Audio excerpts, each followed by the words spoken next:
నమస్కారం. ఫాల్గుణ మాసంలో వచ్చే అమావాస్య తిథిని కొత్త అమావాస్య అనే పేరుతో పిలుస్తారు. దీన్ని కొత్త అమావాస్య అని ఎందుకు పిలుస్తారంటే, వ్యవసాయదారులందరూ కూడా రాబోయే కొత్త సంవత్సరానికి ముందు వ్యవసాయ పనులు ప్రారంభిస్తారు కాబట్టి దీన్ని కొత్త అమావాస్య అంటారు. ఫాల్గుణ అమావాస్య పితృదేవతలకి ఎంతో ప్రీతికరమైన రోజు కాబట్టి ఈరోజు పుణ్యనదీ స్నానాలు చేస్తే చాలా మంచిది.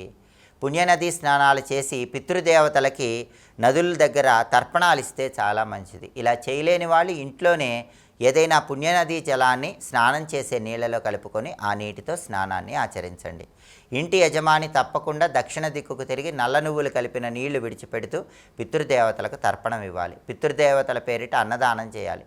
పితృదేవతలను స్మరించుకుంటూ గోపూజ చేయటం, గోవుకు ఆహారం తినిపించడం ద్వారా కూడా సమస్త శుభ ఫలితాలు చేకూడతాయి. అలాగే ఈ కొత్త అమావాస్య కాలసర్ప దోషాలు పోగొట్టుకోవటానికి అనుకూలమైన అమావాస్య కాబట్టి ఈరోజు ఎవరైనా సరే దగ్గరలో ఉన్న సుబ్రహ్మణ్య స్వామి ఆలయంలో అభిషేకం చేయించుకుంటే కాలసర్ప దోష తీవ్రతను తగ్గింపజేసుకోవచ్చు. అలాగే ఫాల్గుణ మాసం అంటే విష్ణుమూర్తికి ప్రియమైన మాసం. ఫాల్గుణ మాసంలో వచ్చే అమావాస్య కాబట్టి శ్రీ మహావిష్ణువు ఆలయ దర్శనం విశేషమైన శుభ ఫలితాలను కలిగింపజేస్తుంది. ఫాల్గుణ అమావాస్య రోజు శివుణ్ణి పూజించినా విష్ణువుని పూజించినా సమస్త శుభ ఫలితాలు చేకూరుతాయని ధర్మశాస్త్ర గ్రంథాలన్నింటిలో చెప్పారు. అలాగే ఈరోజు అరటి చెట్టు దగ్గర దీపం వెలిగించడం ద్వారా కూడా గ్రహదోష తీవ్రతను తగ్గింపజేసుకొని సమస్త శుభ ఫలితాలను సిద్ధింపజేసుకోవచ్చు. అలాగే పితృదేవతలకి తర్పణాలు ఇచ్చేటప్పుడు ఒక మంత్రం చదువుకోవాలి. ఆ మంత్రం ఏంటంటే ఓం పితృదేవతాభ్యో స్వధా నమః. ఈ మంత్రం చదువుకోవాలి. తిలతర్పణం ఇస్తూ 21 సార్లు ఈ మంత్రం చదవాలి.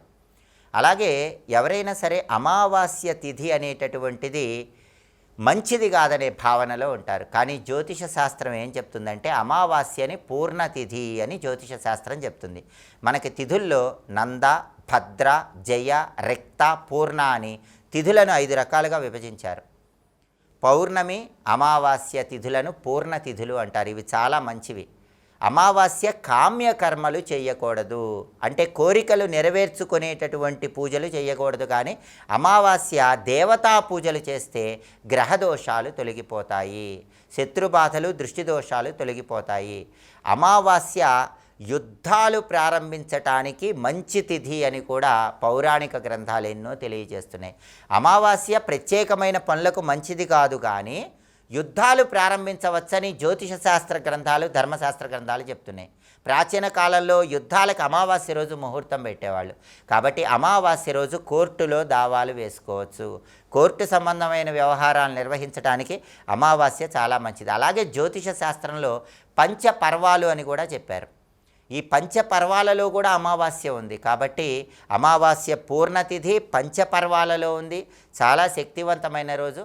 రాత్రికి మాత్రం అమావాస్య రోజు భోజనం చేయకూడదు. అమావాస్య రోజు పగలు మాత్రమే భోజనం చేయాలి. అమావాస్య ఉగ్రదేవతలను పూజిస్తే చాలా మంచిది.